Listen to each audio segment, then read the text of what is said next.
Փոփոխությունների անհրաժեշտությունը գլոբալ առումով Պետրվայդ Ազեկոսի իր ծրագրային ելույթում հնչեցրեց հանրապետության նախագահը։ Դա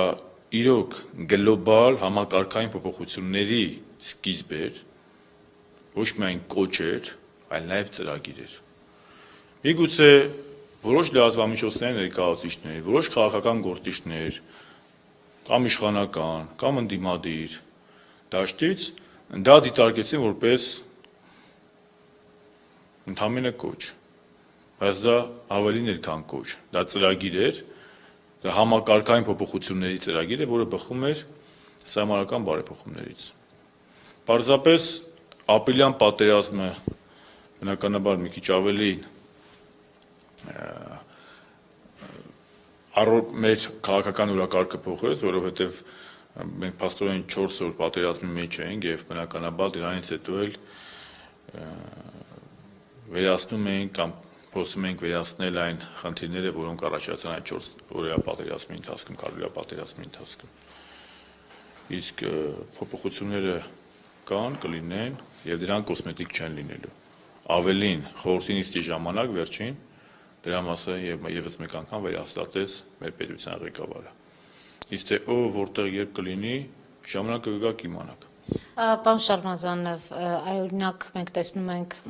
Գագիկ Բեգլարյան, Գագիկ Խաչատրյան, Հովիկ Աբրահամյան, այս բոլորը շարունակելու են ձեր կուսակցությունում ակտիվ դերակատարում ունենալ, թե ոչ։ Օրինակ Հովիկ Աբրահամյանին ասում էին հնարավոր է շտաբի պետի պաշտոնում լինի եւ այս ընթացքում աշխատի։ Կա նման որոշում, թե ոչ, եւ նրանց հետ կապված ինչ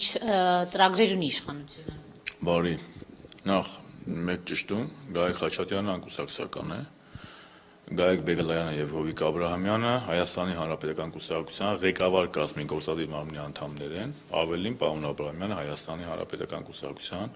նախագահի տեղակալն է։ Շտաբի պետի մասով ես միշտ իմ կոչն ա եղել դանդաղ շտապել։ Դեռ մենք նախընտրական փուլ մեր կուսակցությունի չի մտել։ Դա շտաբեր ձևավորված չեն։ Մենք այս պահին ունենք շտաբեր, բայց դրանք տեղական ինքնակառավարման մարմինների շտաբեր են։ Եվ այս պահին կուսակցական կառույցները տարբեր համայնքներում նախապատրաստվում են հոկտեմբեր 2-ի ընտրություններին։ Սեպտեմբեր 18-ը ավարտեցինք, դուք տեսաք, որ մենք շուրջ 76% համայնքներում հաջողության հասան հանրապետական կուսակցության թեկնածուները, իսկ թե ով կլինի շտաբի պետ, ինչպիսի կառուցվածք կունենա շտաբը, ինչպիսի նախընտրական ցուցակ կունենա հանրապետականը, յուրաքանչյուր ռեգիոնում ինչպիսի ռեյտինգային ցուցակով հանդես կգա, դա բոլորը ժամանակի խնդիրներ են, որոնք դուք կիմանաք եւ մենք կքննարկենք, կարծում եմ կամ ամանորի մոտ, կամ ամանորից հետո։ Պարոն Շարմազանով, եւ Կարեն Կարապետյանը արդեն վերջին նիստին խոսեց պրիմիտիվ գողության մասին, ինչ կարող եք ասել այս մասով։ Ստացվում է, որ մեր դատախազությունը, արդարադատության համակարգը առհասարակ, որ անգործության է մատնված եղել, եթե այս ոլորտում արդեն իսկ վարչապետը խոսում է գողության մասին։ Անարդարությունների մասին, խնդիրների մասին, կոռուպցիայի մասին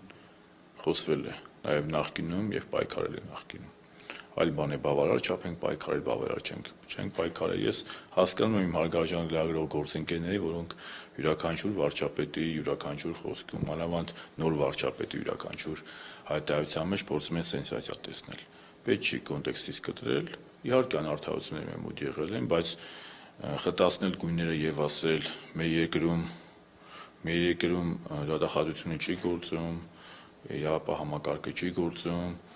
ես այդ կարծիքին չեմ եւ համոզված եմ, որ պարոն վարչապետը դա ի նկատի չուներ։ Պարզապես իհարկե նա նոր վարչապետ է, ցանկանում է շատ ավելի ինտենսիվ պայքարել, մենք էլ իրեն կօգնենք։ Եվ պետք է ասեմ, որ մենք դիտորդ չենք լինելու Կարապետյանի կաբինետում։ Սա հանրապետականի կաբինետն է, սա Հայաստանի Հանրապետական կուսակցության կողմից եւ նախագահ Սարգսյանի վստահությունը վայելող քաղաքական թիմ է եւ ինչպես Տիգրան Սարգսյանի, Հովիկ Աբրահամյանի կառավարությունները, այդպես էլ Կարեն Կարապետյանի կառավարությունը ամբողջությամբ կունենա Հայաստանի Հանրապետական կուսակցության, այն է ազգային ժողովում քաղաքական մեծամասնության սատարումից։ Այս համակարգը ընդունված է քրեաօլիգարխիկ համակարգ բնորոշել պարոն Շարմազանով։ Խաղի կանոններ կփոխվեն, այնպիսի կանոններ կփոխվեն, որ օրինակ մենք տեսնենք օլիգարխները եւ այդպես հատուկ արտոնյալներ այլևս չլինեն տնտեսության մեջ։ Նախ օլիգարխիայի եզրույթը եւ բացատրությունը մի քիչ տարբեր է։ Հին Հունաստանում մի ձև էր, պարոն Բորիս Նեմցովը, որ առաջինը նոր քաղաքականության մեջ մտցրեց օլիգարխ տերմինը, դա լրիվ այլ ձև էր։ Ես չեմ ուզում հիմա եզրույթների մեջ, բացատրությունների մեջ մտնել։ Մի բան պարզ է, որ Հայաստանում սահմանադրական բարեփոխումներով եւ սահմանադրական բարեփոխումների անցկացումով մենք Հայաստանի Հանրապետությունում թեվակողել ենք լրջագույն արմատական փոփոխությունների, ավելի ճիշտ բարեփոխումների փուլ։ Եվ ինչպես փետրվար 12-ին հստակ նշեց Հանրապետության նախագահը, այն պաշտոնյաները, որոնք չեն համապատասխանի այդ փոփոխությունների տեսլականին, այդ փոփոխությունների ալիքին, գաղափարին, բնականաբար իրենց տեղը կզիջեն նոր, միգուցե ավելի արդյունավետ աշխատող։ Կարող այդ պաշտոնյաների ցանկում մի օր էլ ես հայտնվեմ։ Այնպես չէ, որ գնացողները վատն են, եկողները լավն են։ Ես չեմ ուզում այդպես պրիմիտիվ համեմատություն անել։ Պարզապես նոր խնդիրներ են, նոր առաջնահերթություններ կան եւ մենք պետք է քիչ հետ նայենք, պետք է նայենք առաջ, անցյալից դասեր քաղենք, բայց նայենք առաջ։ Եվ բնականաբար այդ առաջ նայելը պետք է լինի շատ ամբիցիոզ, բառից լավ իմաստով, ամբիցիոզ ծրագրերով։ Դուք նշեցիք, որ այս պահին զբաղված եք Հանրապետական կուսակցությունը պատրաստվում է առաջիկայում հոկտեմբերի 2-ի տեղական ինքնակառավարման մարմնի ընտրություններին։ Այս